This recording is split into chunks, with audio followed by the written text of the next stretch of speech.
I'm grateful to my honourable friend, Mr Speaker. The CPTPP is the most exciting and dynamic trading bloc and a significant Brexit dividend.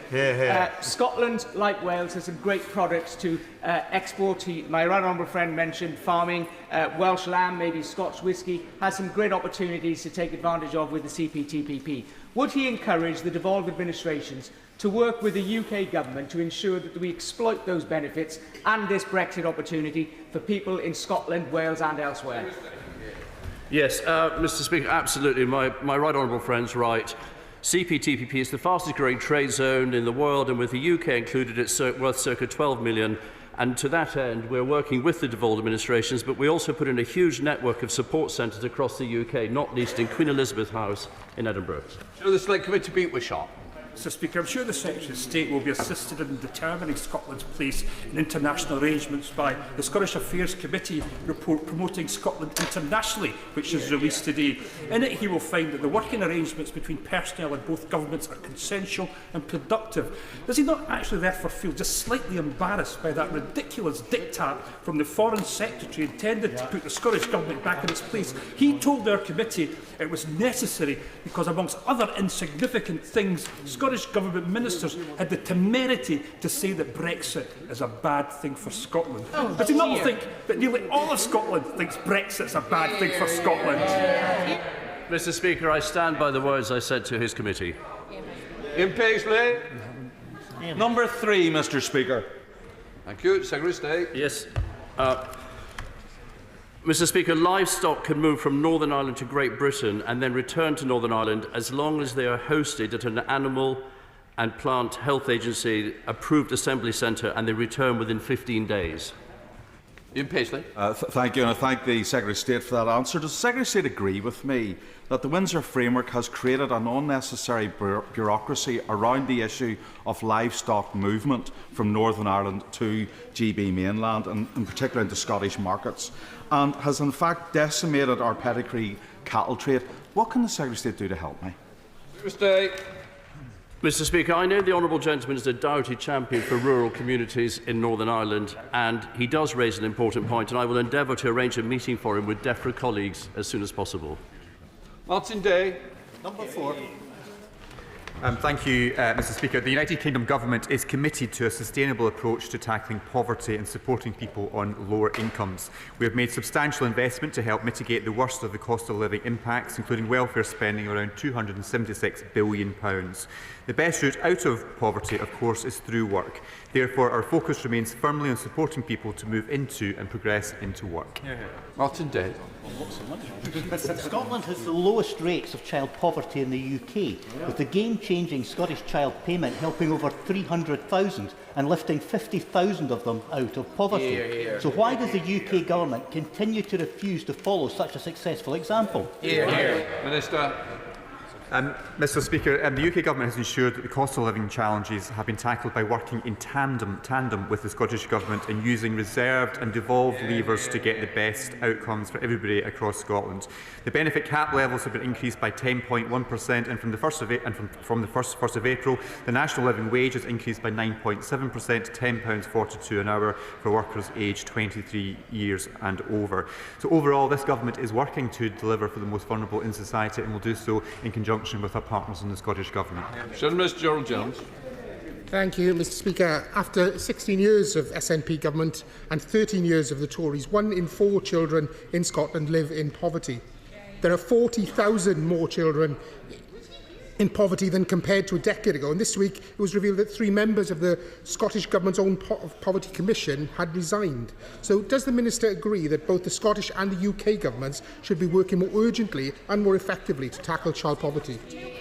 Minister. Mr Speaker, well, I welcome the honourable member to his new position. The UK Government is committed to protecting the most vulnerable in our society. We've taken decisive steps to do that, including UK-wide additional spending of £137.5 billion on benefits for pensioners, £67.9 billion on benefits to support disabled people and people with health conditions, and £114.3 billion on working age and child welfare. We've also uprated benefits and pension credit in line with inflation, and have raised raise the national living wage to help protect the most vulnerable. We will continue to keep the situation under review, but this government has continually demonstrated our commitment to the most vulnerable across Scotland. Neil Hanby.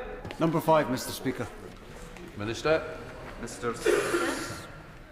Thank you, Mr Speaker. CCUS, carbon capture, utilisation and storage, will be essential to meeting the UK's 2050 net zero target, playing a vital role in levelling up the economy, supporting the low-carbon economic transformation of our industrial regions and creating new high-value jobs across the United Kingdom. In Scotland, the Acorn Cluster has been allocated over £40 million in development funding by the Government and has been selected subject to final due diligence for Track 2 CCUS cluster sequencing. Neil Hanby. Thank you, Mr Speaker. According to OBR and UK Government projections, the UK will receive between £50 and £80 billion of revenue from North Sea oil and gas over the next 5 years. And whilst it's welcome that the Acorn project can now bid for funding, it's important to note that not a penny has been committed. Can the Minister tell me what discussions the Secretary of State has had with government colleagues to secure, at minimum, a share of those revenues, say £1 billion over 5 years, to rapidly accelerate Scotland's carbon capture industry? And if not, does this mean he's content to see Scotland's people stripped of the vast natural resources without a single penny of that £80 billion being invested in Scotland's carbon capture ambitions? Minister. Mr Speaker, I'm not sure if the honourable member actually listened to my first answer, but over £40 million has been allocated by the United Kingdom Government to the development of this technology. The Government will commence engagement and assessment of delivery plans and due diligence of the Acorn and Viking TNS systems, and will engage with them directly in respect of the next steps to develop this. We will set out the process by which capture projects for Track 2 will be selected to meet the stated ambitions in due course. Barry McCarthy. 6, Mr Speaker. Minister.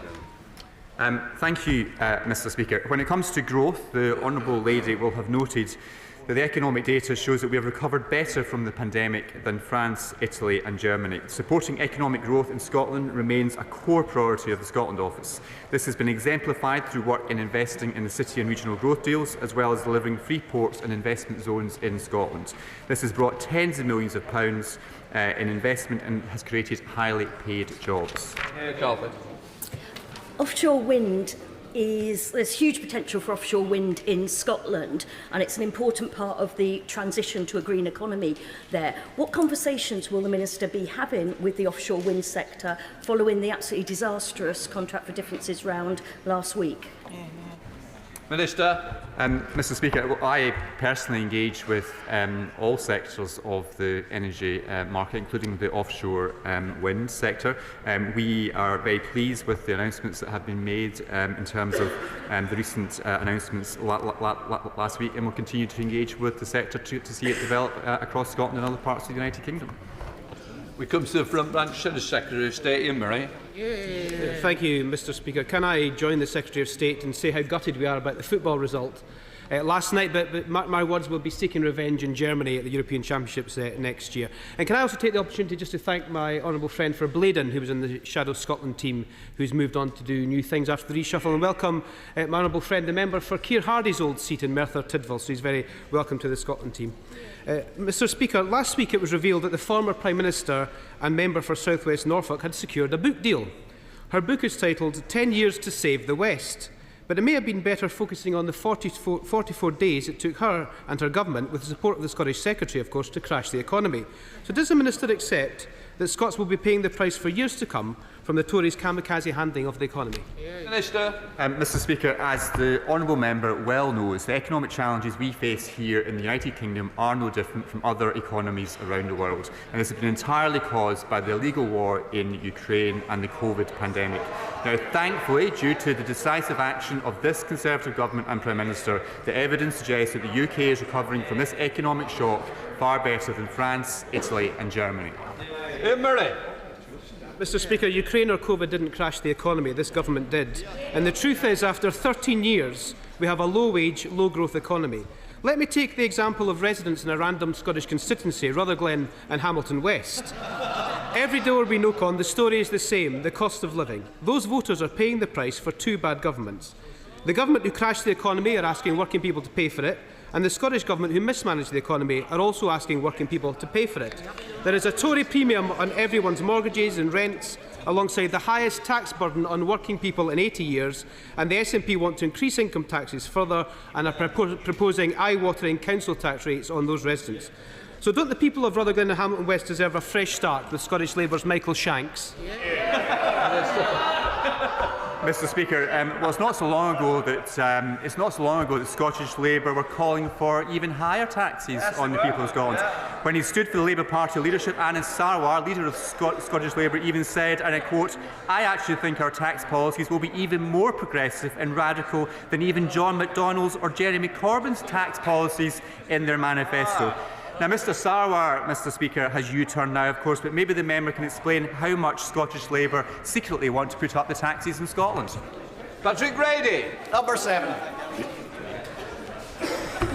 Mr Speaker, the UK Government is focused on opening new international export markets for Scottish businesses. We have trade agreements with 71 non-EU countries and the EU, and these agreements will support growth, jobs and higher wages.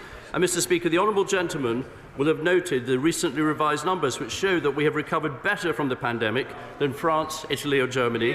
And since 2010, the United Kingdom has achieved the third highest rate of growth in the G7, faster than Italy, France, Japan and Germany. Patrick Grady. Mr Speaker, we had a really good trading relationship with the European Union. It was called membership. And 78% of people in Glasgow North and 62% of people across Scotland voted to retain that membership. If Brexit is really delivering the successes that he says it is, why does he think the polls show if people in Scotland had the choice again, those numbers would be even higher? Talking about SNP support. Well, Mr Speaker, what the numbers show, the recent trading numbers in goods and services with the EU, is that we are now doing more trade with the EU than we did when we were members. Sir Oliver Hill. My right honourable friend agree with me that we are now developing a much better relationship with our former colleagues in the EU, and agreements such as the Windsor Framework, the accession to the North Sea group of countries that cooperate on energy, more recently Horizon and the other European programmes, shows that we are on the right footing to have a good future relationship post-Brexit. Yes, Mr Speaker. On Horizon we were patient and we did the right deal, and it showed the great the future for British scientists, but also how important British scientists were to Horizon, how much the EU wanted them to be part of it. And he's right, we have a better relationship, and we have a better relationship that doesn't cost £22 billion a year. Jamie Stone. Thank you very much, Mr Speaker. Number 8. Minister. Mr Speaker, the United Kingdom Government supports collaboration between all our nations to share best practices, improve transparency and provide better accountability for patients. Ministerial colleagues at the Department for Health and Social Care have written to the Scottish Government inviting them for talks about how we can work together to tackle long-term waiting lists in all parts of the United Kingdom. Jamie Stone. Mr Speaker, if you are sick or a loved one is sick or anyone at all and their life might be in danger, is it not the case that the border between Scotland and England should not get in the way of the best possible health outcome? Minister.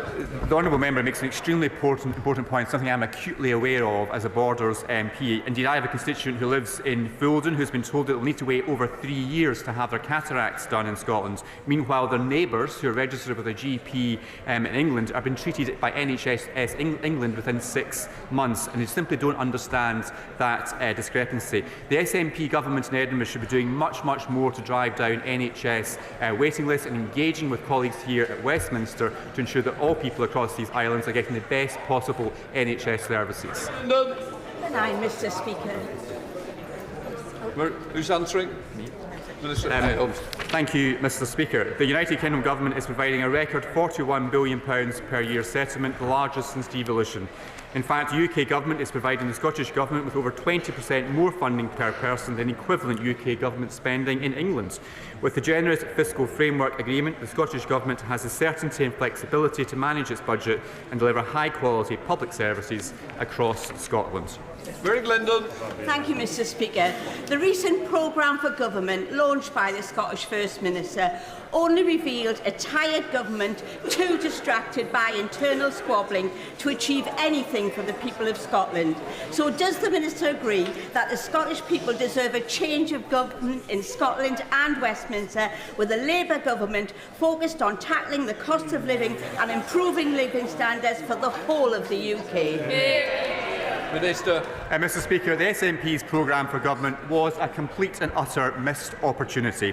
Rather than focusing on Scotland's NHS, our schools, economy and transport links, the SNP are too busy planning independent rallies. Scotland does need change, and I'm confident in the next general election we will see that change by the election of even more Scottish Conservative and Unionist MPs. Let me do it! Thank you, Mr Speaker. Question number 10, please. Minister. Thank you, Mr Speaker. The Government is committed to supporting our seafood sector, which is the lifeblood of some of the most remote and fragile communities in Scotland. This past Monday, I met with ministerial colleagues in the Home Office to discuss in more detail the comprehensive package of support measures this Government has offered to the sector to ease access to labour challenges. David, do it. I thank my honourable friend for that response. And can he add to that, what discussions has he had with the Department for Energy Security and Net Zero? I see our honourable friend, the Minister, sitting next to him on the front bench, and the Scottish Government, to ensure that impacts to the fishing industry and coastal communities of offshore wind will be adequately addressed, along with those impacts caused by marine protection areas? Thank you, Mr Speaker. I pay tribute to my honourable friend for his continued energetic and relentless campaigning for his constituency and the fishing sector. This Government is committed to working with other government departments and the Scottish Government on our shared ambition to protect the marine environment and ensure that the increasing spatial squeeze on our sea is managed effectively. However, we also note the legitimate concerns from the fishing industry and continue to engage with stakeholders, other UK government departments and the Scottish Government through the Scottish Seafood Industry Action Group. I understand my honourable friend for West Aberdeenshire, the Energy Minister, is due to meet my honourable friend shortly. Jim Shannon. Mr Speaker, the fishermen from Portavogie, Ardglass and Gilkeel work hand in hand with the fishermen from Scotland. So whatever benefits that the Minister can bring towards Scottish fishermen will benefit the fishermen and the fisherwomen from Northern Ireland. Can I ask the Minister, has any discussions taken place how they can work better together, Scotland and Northern Ireland, and here at Westminster? Minister. Mr Speaker, I'm happy to work with all colleagues across the United Kingdom to advance this industry. I'm happy to meet the honourable member to discuss how we do that together. Joanna Chuck. Number 11, please, Mr Speaker. Secretary of State. Mr Speaker, with permission, I will answer questions 11 and 12 together. Illicit drugs destroy lives and devastate communities. The United Kingdom Government's 10-year drug strategy sets out ambitious plans, backed with a record £3 billion over 3 years, to tackle the supply of illicit drugs and build a world-class system of treatment and recovery. This is a UK-wide strategy, and there are no plans to devolve drugs policy to the Scottish Government. And the jury. The Lord Advocate has announced that she's not going to prosecute drug users for simple possession offences committed within a pilot safer drugs consumption facility. And both the Home Affairs Committee of this House and the Scottish Affairs Committee have recommended that the UK Government support such a pilot in Glasgow by creating a legislative pathway under the Misuse of Drugs Act, enabling such a facility to operate, or by devolving the power to the Scottish Government. Now, both cross-party committees of this House are very clear that the evidence shows that these measures could be life-saving. So when will he act to save lives in Scotland by persuading his government to drop their intransigence on this issue? Secretary of State. Well, Mr Speaker, it was disappointing the Scottish Government was not prepared to work with the UK Government on Project Adder. This offer was made with supporting funding, and the E in Adder is for enforcement, and I believe this police and the Procurator Fiscal Service should be enforcing the laws in Scotland, not decriminalising drugs, because that helps drive people to health solutions. Marion Fellows. Thank you, Mr Speaker, and the Secretary of State didn't answer, so I'll try again. Scotland needs a caring, compassionate, human rights-informed drugs policy with public health and the reduction of harm as its principles. with the Scottish Government ready and willing to work with the UK Government to put into practice this progressive policy. Scottish Tory MSP Miles Briggs said on GMS yesterday he hoped the UK Government wouldn't move to block this life-saving measure. Despite the Minister's Cabinet colleagues continuing to denounce their effectiveness, what recent discussions has he had with the Scottish Government on advancing this pilot scheme? Secretary of State. Well, Mr. Speaker, drug consumption rooms are not the easy solution honourable members may think. There is no safe way to take illegal drugs. Drugs, they devastate lives, they ruin families, they damage communities. And the UK Government believes that the police and the Procurator Fiscal Service should fully enforce the law. However, and I say this to the Honourable Lady, however, if the Scottish Government and the Lord Advocate decide to proceed with a pilot on DCRs, drugs consumption rooms, the UK Government will not intervene. Kevin Forster. Thank you, Mr. Speaker. The Secretary of State will clearly realise the challenge that would be presented for Border Force if we had differing rules on what drugs were lawful and not lawful across the United Kingdom. Therefore, he really assure me that he will not be looking to devolve drugs policy and will instead be getting the Scottish Government to focus on its own responsibilities.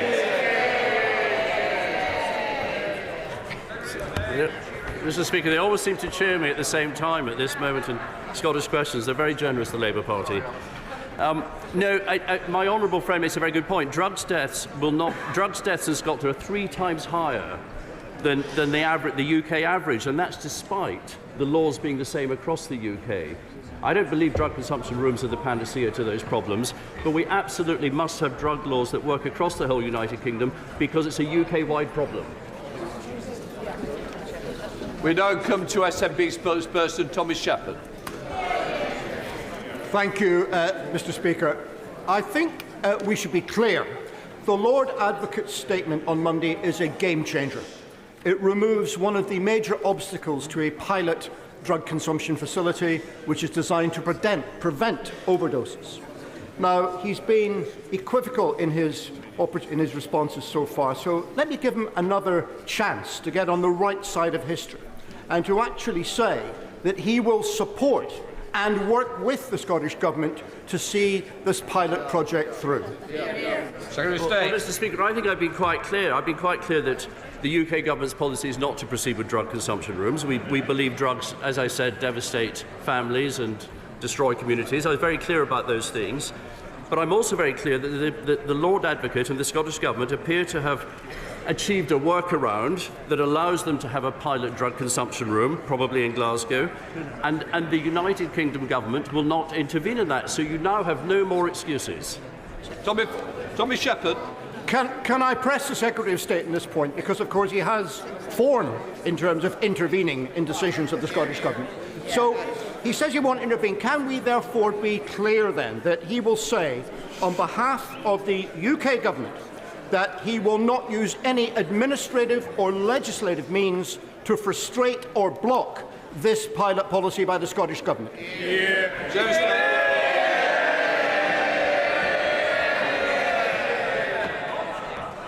I'm very popular today, Mr. Speaker, and particularly with the SNP when I give this answer, and the answer is yes. Christine Jardine. Question number 13, please. Thank you, Mr. Speaker. Our government has taken assertive action on the cost of living. UK-wide support to households to help with higher energy bills is worth £94 billion, or on average £3,300 per household. This United Kingdom Government's focus has been on supporting everyone with the cost of living, with specific targeted support and tailored interventions for those most vulnerable. Christine Jardine. Thank you very much. I thank the Minister for his answer, and he will know that, like his constituents, my constituents in Edinburgh West still face the impact of food inflation, higher energy bills and unfair standing charges for electricity. But we also now face the potential bombshell of a council tax hike by the Scottish Government, which will affect 14,500 households in Edinburgh West who will have to pay more than £2,000 a year. So will the UK Government be speaking to the Scottish Government, if you don't mind? Will the UK government be speaking to the Scottish government to try to mitigate this, and what steps do they have in mind to support it? Mr. Speaker, I share the Honourable Lady's concerns about the SNP Green Government's bombshell tax plans to hike up the tax burden for many households, with people already facing pressures on their household budgets. As she will know, along with the record block grant, the spring budget provided the Scottish Government with an extra £320 million over the next two years, on top of the £1.5 billion of additional funding we provided in the autumn statement 2022. However, our economic priorities of halving inflation and growing the economy is the most effective way of supporting her constituents. Number 14, Mr. Speaker. Mr. Speaker, I believe that support for the Union is strong. The United Kingdom is one of the most successful political and economic unions in the world, the foundation on which all our businesses and citizens are able to thrive. And when we work collaboratively, Mr. Speaker, we are safer, we are stronger, and we are more prosperous. Thank you, Mr. Speaker. Whilst the SNP's First Minister whips up grievance politics at independence rallies, Scotland's NHS but goes backwards, Scotland's ferries don't work, and Scotland's economy stagnates. So does the Secretary of State agree with me that it's about time that the SNP stopped obsessing about another independence referendum and started delivering for the people of Scotland? Mr. Speaker, I agree with my honourable friend, and I could not have put it better myself.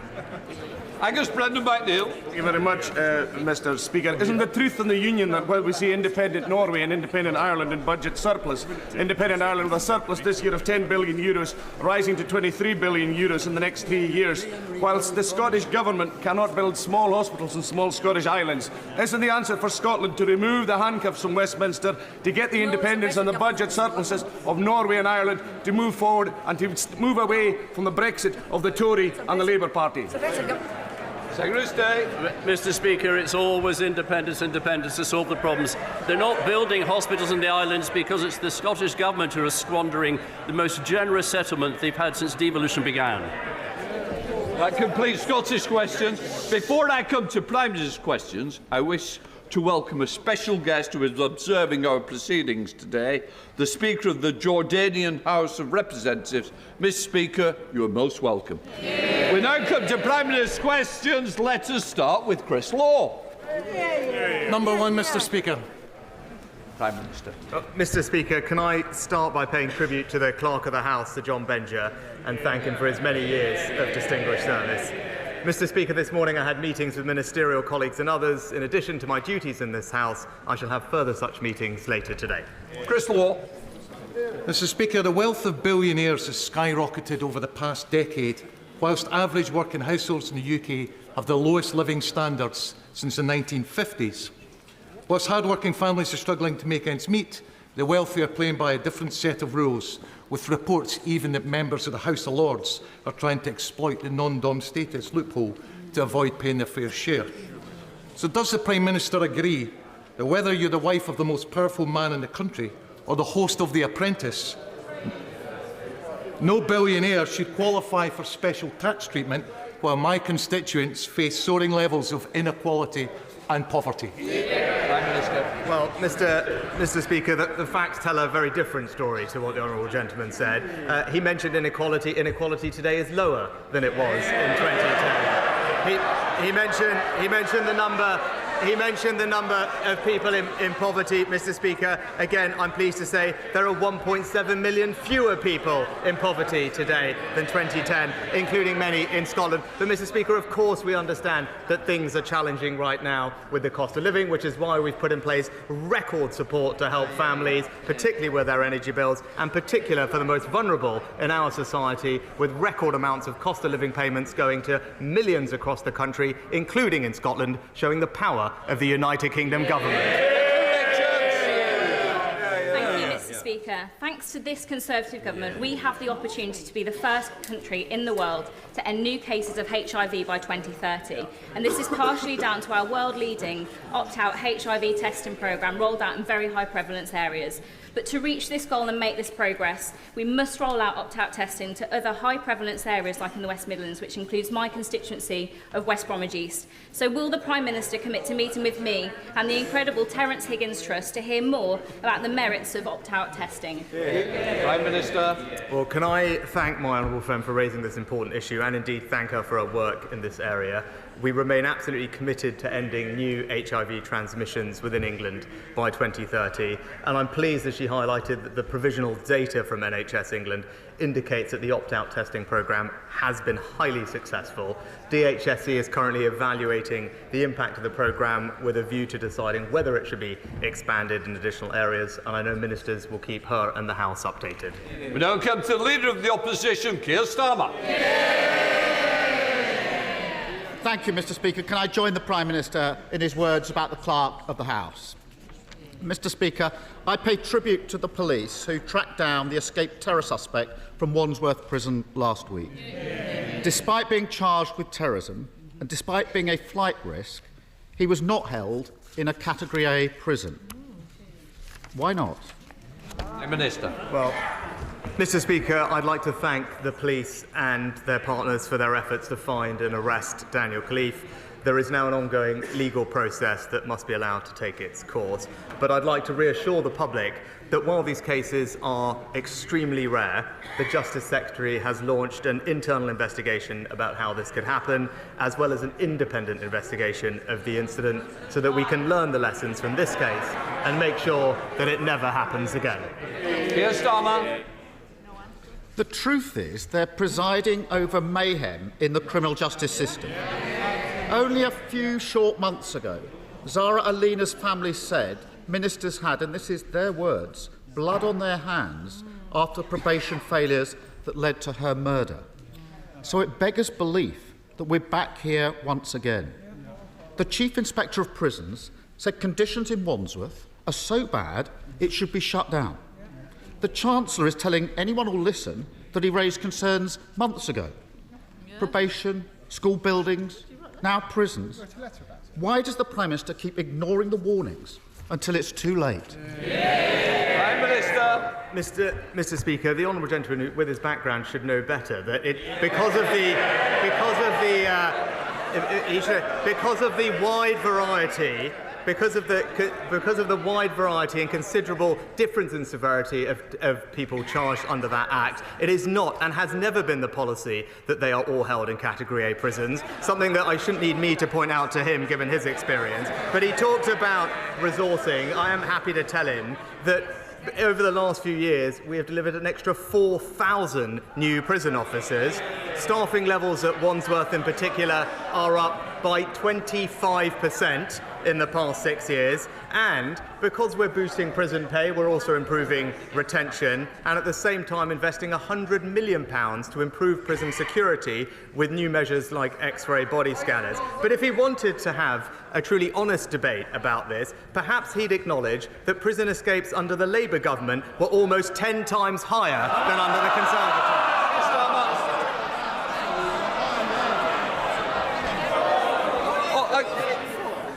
I did say last week, and it will continue this week. Who wants to start this session by leaving? Please do so. I'm happy to help you on your way. Keir Starmer. Mr. Speaker, every week, whatever the topic, he paints this picture as if everything is great and fine out there. It's so at odds with the lived experience in the real world. Let me turn to another serious security concern. Some in this House face sanction, intimidation and threats from the Chinese state. When I asked the Prime Minister on Monday whether the Foreign Secretary raised the specific issue of the alleged spy arrested in March when he visited China a few weeks ago, the Prime Minister would only say that he raised that type of activity, but avoided specifics. So I asked the Prime Minister again, did the Foreign Secretary raise this specific case when he visited China? Yes or no? Mr. Speaker, I'll refer to to my previous answer, where I've said very clearly that the Foreign Secretary raised these issues with the Chinese Foreign Minister who he met, as did I when I had my meeting with Premier Li over the weekend. But when it comes to China, Mr. Speaker, this government has put in place the most robust policy that has existed ever in our country's foreign policy. It is to protect our country, to protect our country for the values and the interests that we stand up for. It is to align our approach with our closest allies, including those in the G7 and the Five Eyes, and is to engage where it makes sense, either to advance our interests or, as I did at the weekend, to raise our very significant concerns. That is the right approach to China. It is one that is welcomed by each and every single one of our allies, and I'd be interested to know what he thinks that he would do differently. Well, that certainly wasn't a yes. And what he says now is totally at odds with the Parliament's Intelligence and Security Committee report of July this year. That set out that the government has no clear strategy when it comes to China, has failed to support the intelligence agencies, and is leaving the UK severely handicapped in managing our future security. This has been raised time and time again. But yet again, the Prime Minister fails to heed the warnings and is now desperately playing catch-up. So will he finally commit to the full audit of UK-China relations, which so many in this House have so long demanded? Well, Mr. Speaker, as always, the Leader of the Opposition is just playing catch-up and hasn't caught up with the reality of what's actually happening. He talks about the ISC report. Again, if he actually went through it, he would realise that it related to a period of investigations which was in 2019 and 2020. Since then, Mr. Speaker, we have launched a whole new integrated review refresh of our China strategy. It's published. We've put in place a range of new measures, including, for example, the National Security Protective Agency, which is staffed out of MI5, supporting businesses and organisations and being alert to the risk from cyber and from China. But if he wants to talk about foreign policy, Mr. Speaker, he should perhaps reflect on his own record, because this was the man who said he was 100% behind the former Labour leader, a person who wanted to abolish the army, scrap Trident and withdraw from NATO. It's clear what he did. He put his own political interests ahead of Britain's. Mr. Speaker, probation, prison, schools, China, yet again inaction man fails to heed the warnings and then blames everyone else for the consequences. Mr. Speaker, on Sunday, the Home Secretary celebrated her first anniversary in post. That is, if you overlook the 6 days she missed when she was deemed a national security risk. In that year, 40,000 people have crossed the Channel on a small boat, and the taxpayer is now spending £6 million a day on hotel bills. He's failing to stop terrorists strolling out of prison, failing to guard Britain against hostile actors. He's completely failing to stop the boats. How can anyone trust him to protect the country? Mr. Speaker, he talks about trust, he talks about action. Just today, this government is taking action to reform defective EU laws to unlock over 100,000 homes, boosting our economy, supporting jobs and ensuring that we can realise the aspirations of homeowners. Now, he talks about trust. He tried in this House to talk the talk on house building. But at the first sign of a cheap political hit, what did he do? He's caved in, Mr. Speaker. Rather than make the right long-term decisions for the country, he's taken the easy way out. It is typical of the principles-free, conviction-free type of leadership that he offers. Flip-flopping from being a builder to a blocker. Mr. Speaker, the British public can't trust a word he says. Mr. Speaker, every week he comes here protesting that nothing's his fault, trying to convince anyone who's still listening that everything is great. The truth is, the floor fell in for millions of families because of their economic mayhem. The classroom ceilings collapsed because he cut vital school budgets. And now the walls of our national security have been breached because they've ignored repeated warnings. No one voted for these shambles. No one voted for him. So how much more damage do the British public have to put up with before he finally finds the stomach to give them a say? Mr. Speaker, we are getting on for the British public just in the last week, announcing a new landmark deal for British scientists.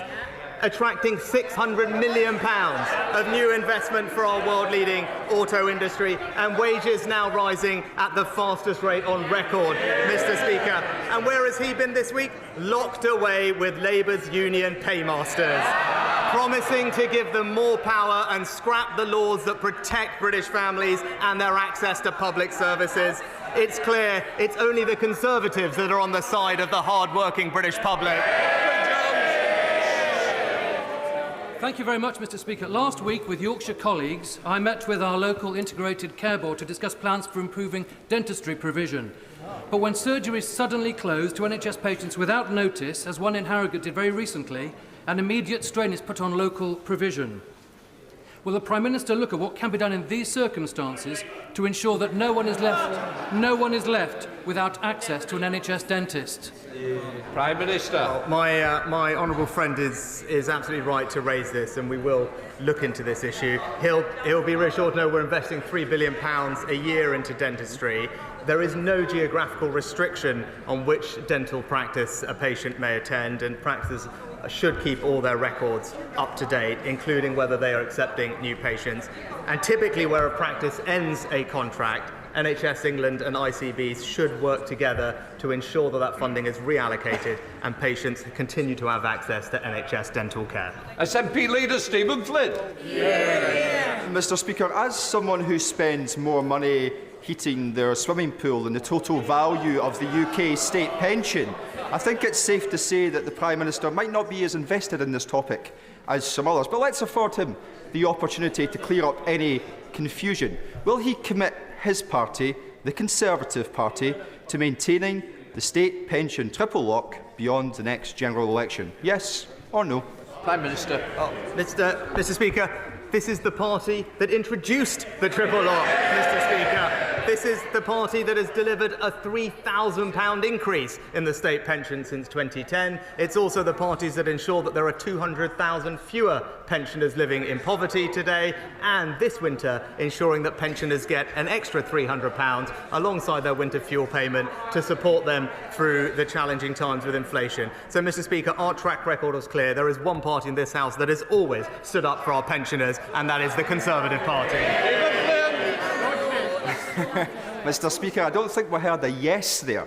And you'll imagine my shock, my utter surprise that we appear to have consensus once again between the Conservative Party and the Labour Party on this most important of issues, despite the promises that were made to the people of Scotland in 2014, and despite the clear statements from the likes of Gordon Brown that the only way to protect your pension is to remain within the UK. How hollow those words are now. So may I ask the Prime Minister, who does he think will scrap the state pension triple lock first? His government or the Labour Party's government? Prime Minister. Mr. Speaker, as I said, thanks to the actions of this government, pensioners in Scotland are receiving record increases in their state pension, £870 this year. Extra support with the cost of living this winter. This is the government that introduced and remains committed to the triple lock. But he does raise a good point, Mr. Speaker. Pensioners in Scotland should know the reason they can rely on the state pension, not just today but for years to come, because of the strength of our union and the strength of our United Kingdom government. Mr. Speaker, beautiful Eastbourne is perhaps best known as a top visitor destination, but there is important work being done also to put us on the digital map. DigiFest, the first local event of its kind, is coming to the Welcome Building next week and will showcase some pretty stellar local tech talent and open doors of opportunity, with an ambition to create 10,000 local jobs in this sector. Would the Prime Minister applaud event organisers Chalk, Eastbourne and Switchplane, and lay out what this government is doing to make sure Great Britain and Eastbourne is one of the best places in the world to be involved in this continually groundbreaking sector? Mr. Speaker, the government has a mission to make the UK the most innovative economy in the world, and the growth of our tech industry is one of the key ways we'll achieve that. I'm delighted to join my honourable friend in thanking and paying tribute to Chalk Eastbourne for their terrific organisation of the DigiFest. This is a great example of how in local areas we can bring together people to create jobs and opportunity and ultimately drive the growth that our country wants to see. David. Thank you, Mr. Speaker. Last year, after being referred by their GP, 22,000 people waited more than 4 months to start urgent treatment for cancer. A terrible wait, twice as long as the government's maximum 62-day pledge. A cancer target it hasn't met once since 2015. We all have loved ones whose lives have been turned upside down by cancer. And we all know that every day counts. Waiting reduces the chances of survival. So will the Prime Minister tell people waiting anxiously to start their cancer treatment, when will this cancer target be met? Minister.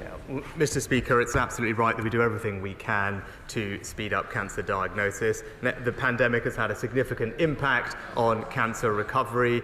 He'll know that before the pandemic we had something like 200,000 cancer referrals a month, but during the pandemic it dropped to around 80,000, and now as those referrals come through, that's having an impact. But, Mr. Speaker, we're ensuring that there are hundreds more oncologists and radiologists working this year compared to last year. We're rolling out over 160 community diagnostic centres, because the honourable gentleman is right that early diagnosis is key, and that is why, Mr. Speaker, even though there is work to do, cancer treatment today is at record levels. So we are making progress, and the 62-day backlog is now falling. Recently, the NHS wrote to all trusts, streamlining our targets, clinically advised, and now all the focus is on meeting them as quickly as possible. Chris Green.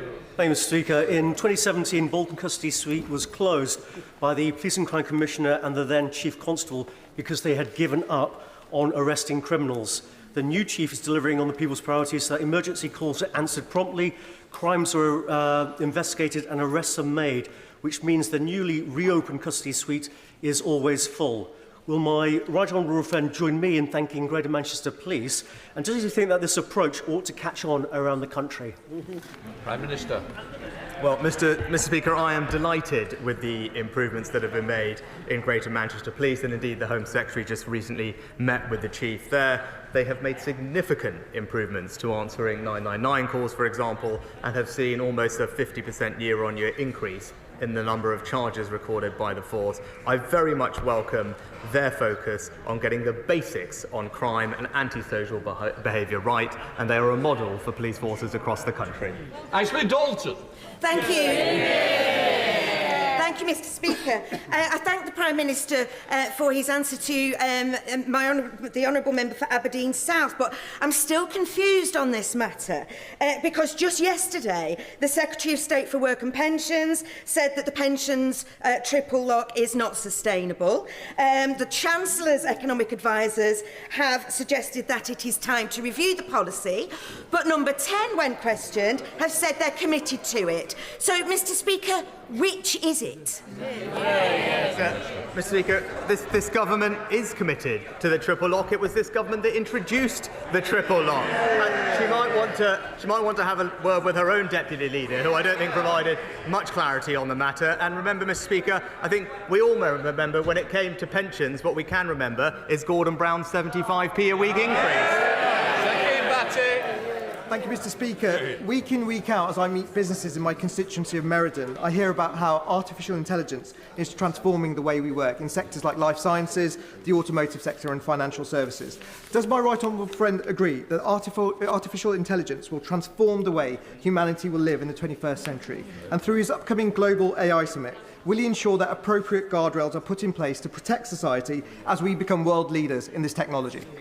Prime Minister. My honourable friend is right to highlight the incredible power of AI to transform not just businesses and our productivity, but also public services in areas like health, and education, but we do need guardrails to allow us to make the most of the opportunities of AI and to address risks. Our regulatory approach sets out a responsible, proportionate approach to AI that balances risk and innovation, and I look forward to working with international partners about how we do this at a global level at our upcoming AI Safety Summit.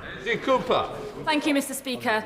Luton Airport is trying to massively expand its airport capacity from 18 million passengers per year to a whopping 32 million passengers per year.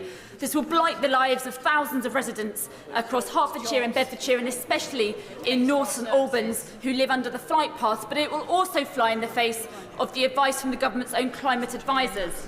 It's been reported that the Prime Minister is getting ready to ignore his climate advisers. Is that true? Prime Minister. No, Mr. Speaker, but what I would say is my approach to getting to net zero is not one that requires people to give up doing the things that they want to do and enjoying, like flying. The right thing to be doing is, as we are, investing in new technologies and funding them, things like sustainable aviation fuel, because that's how we'll decarbonise aviation on the transition to net zero, not force people to give everything up. Mr. Speaker, when the Prime Minister was Chancellor of the Exchequer, he put the full might of the Treasury behind the 10-year drug strategy, which with its ADA projects is now turning lives around across England and Wales. But a key part of that strategy was developing a new approach to possession.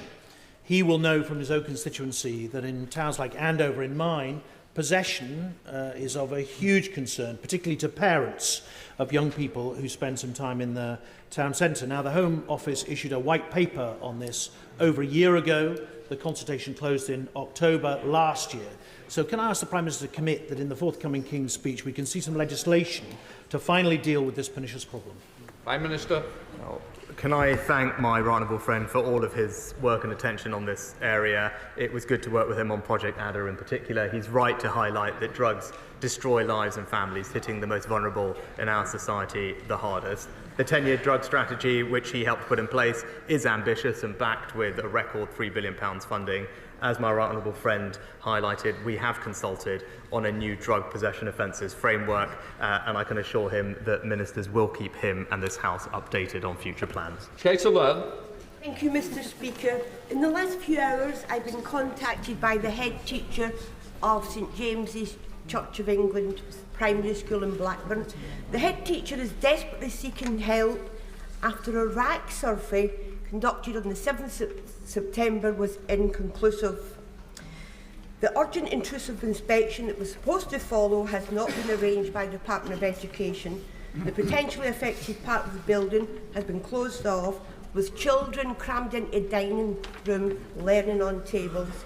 Staff are unable to access facilities, and the whole school has been hugely inconvenienced. The head teacher has been unable to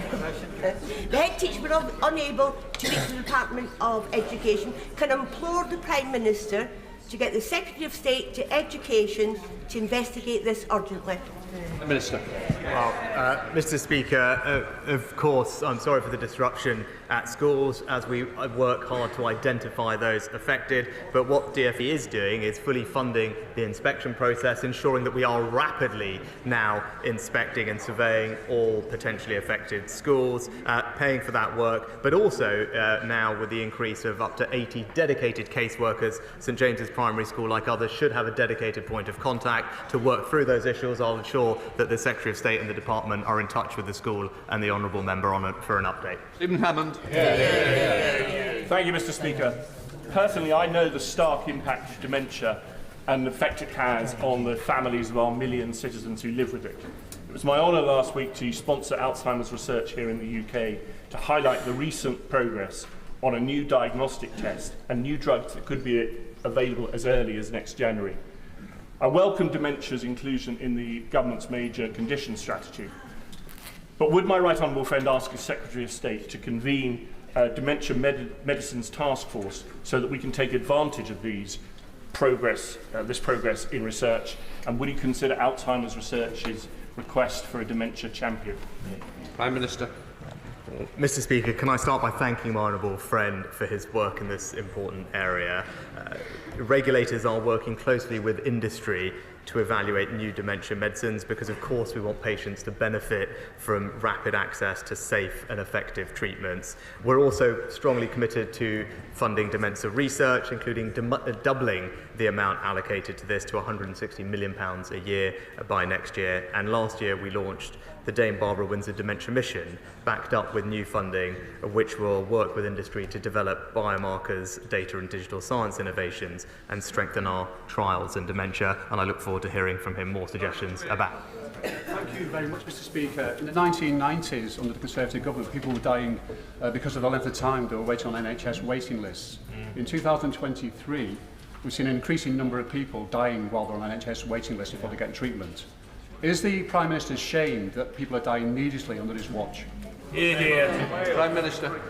Well, Mr. Speaker, of course, the number on waiting lists has been impacted significantly by the pandemic, but that's why we've put record funding in place to help address it, including new innovations like surgical hubs, same-day emergency care, virtual wards, and such like. I would gently point out to the honourable gentleman, in England, partly the reason that the waiting lists are not coming down as fast as we would like is because of strike action by doctors, something that is supported by him and his colleagues who have stood on the picket lines ensuring that patients cannot get access to care. It is also him and his party that are saying that they will repeal the laws that we have put in place that will guarantee patients safe access to medical treatment in the event of industrial action. So if he wants to make this issue emotional, he should say to people, why is it that he believes patients should be deprived of access to life-saving care because of industrial action, Mr.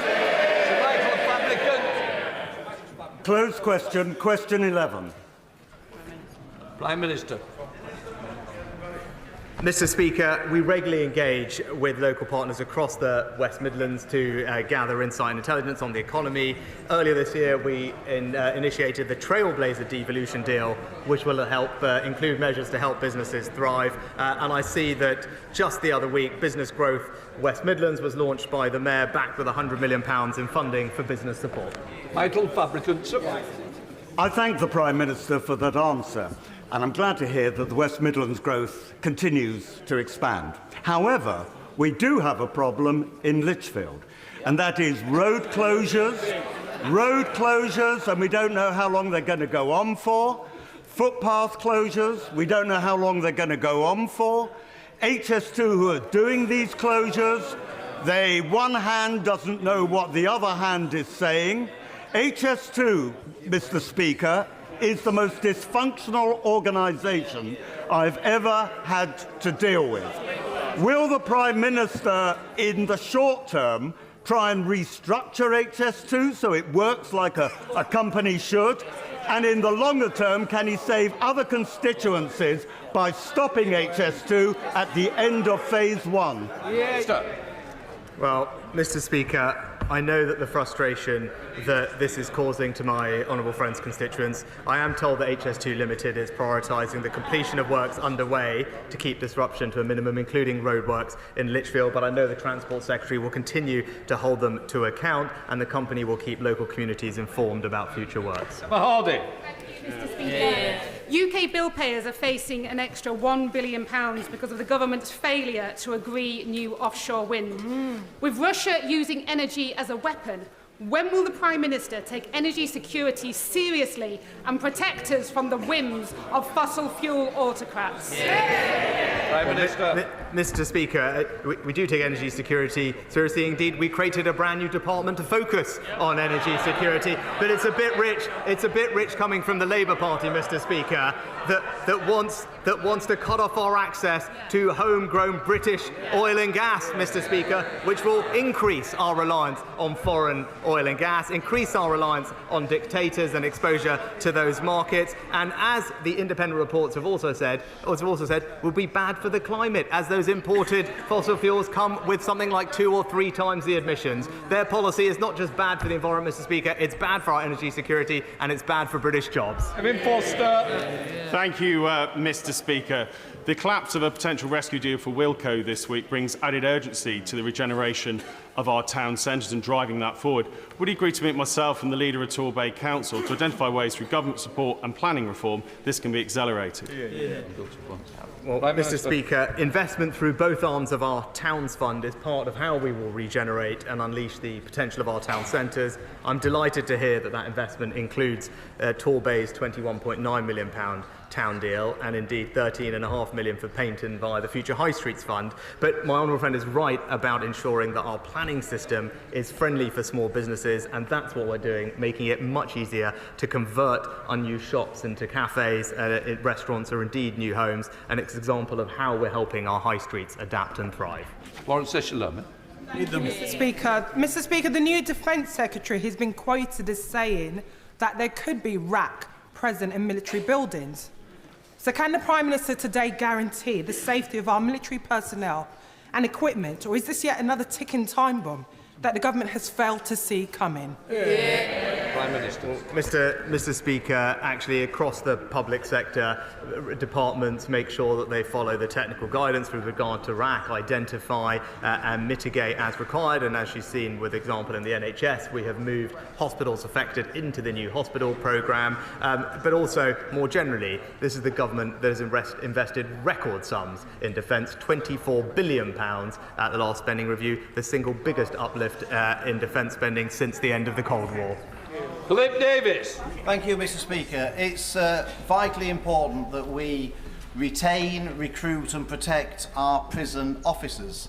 So will the Prime Minister agree to stop any prisoner who assaults a prison officer from being released early from jail? This simple measure will be very popular with prison officers. It will be very popular with the public. And you never know, Mr. Speaker, it might even find favour with the parties opposite, who normally think that the only people who should be in prison are people who misgender people. Prime Minister. Well, Mr. Speaker, prisoners, my honourable friend is right, the prisoners who are violent towards people working and living in prisons will and should face the full consequences of their actions. I'm pleased that the recent Police Crime Sentencing in Courts Act actually increased the maximum penalty for up to 2 years imprisonment for those who assault emergency workers, and that includes prison officers. And the Ministry of Justice will continue to press for charges for more serious offences, such as ABH, where appropriate. Sarah Owen. Thank you, Mr. Speaker. At the weekend, 7 global economic powers came together, including India, the US and the EU, to agree a monumental trade agreement, but not the UK. Can the Prime Minister say if he chose not to sign up because he thought it was presumably a bad deal, or was the UK left out altogether because this Prime Minister has as weak a reputation on the world stage as he does at home? Mr. Speaker, I'm not sure if the Honourable Lady was here for the statement on Monday. I rather assume not. I think what she's describing wasn't a trade deal, so first of all she should get her facts right. And as I explained on Monday, there are lots of different ways that countries will participate in solving international issues. At the same conference that she mentioned, the same summit, we announced a record investment to the Green Climate Fund. It is the single biggest investment by this country to help with international climate finance, and it was warmly welcomed by countries at the summit who can see that the UK is taking a leadership role and helping countries adapt and mitigate the impacts of climate change. Brendan Clark-Smith. Thank you, Mr. Speaker. This week we were hit by the devastating news that all Wilko stores would be closing, meaning the loss of 12,500 jobs, and Bassetlaw and Worksop are the home of Wilko's HQ and a distribution centre with 1,500 jobs set to go. But Wilko has been mismanaged for years, and in the last decade over 77 million has been paid out to shareholders, and recently the HQ was sold for 48 million before being leased back. So can the Prime Minister reassure my constituents and all those nationally affected by the demise of Wilko that he and the government will do everything in their power to help support people into jobs and make sure their redundancies and pensions are protected, and we will take whatever action is available to us to hold the ownership to account? Prime Minister. Well, Mr. Speaker, as my honourable friend knows, some of the topics that he raised will be commercial matters for the company, but I do know that this is a concerning time for workers at Wilko. My right honourable friend, the Business Secretary, is keeping close to developments, and we have already started supporting those who have been made redundant, and we stand ready to support others to the fullest of our abilities. Lillian Greenwood. The head of the Army, General Sir Patrick Sanders, has said the UK must forge an army capable of fighting alongside our allies and defeating Russia in battle. So why is the government still pushing ahead with further cuts of 10,000 troops to the British Army? Mr. Speaker, again, I'd say to the honourable lady, this is the government that has put a record amount into our armed forces, £24 billion. We remain the second largest investor in our defence in NATO, and as we saw at the NATO summit, other countries look to us for leadership. How the armed forces allocate that record funding is a matter for chiefs to make sure that we have the capabilities we need to meet the threats of today. That is a decision that they will make, and we will back them, but no one can doubt our commitment to funding properly the armed forces and ensuring that we keep this country safe. Richard Graham. Mr. Speaker, the Prime Minister has rightly said that democracies like the UK, not authoritarian regimes, should lead the fight on global challenges like development and climate change. So because the links between failed regimes, climate change and the numbers of asylum seekers are growing, would my right honourable friend ensure that doing development democratically is a key theme in the White Paper on International Development, and would he also visit the Westminster Foundation's Garden of Democracy exhibition here in Parliament to highlight our promotion of democratic values abroad? Prime Minister. Can I thank my honourable friend for highlighting the exhibition in Portcullis House, and I know members will have heard his invitation. We are consulting widely on the detail of the White Paper on International Development and what it should say, including specifically the role of democracy in development, and I'd encourage all interested organisations and individuals to share their ideas through the public consultation. Can I just say thank you to Sir John Benjer and his final PMQs and his loyal service to the House. We do appreciate it. Thank you, Sir John.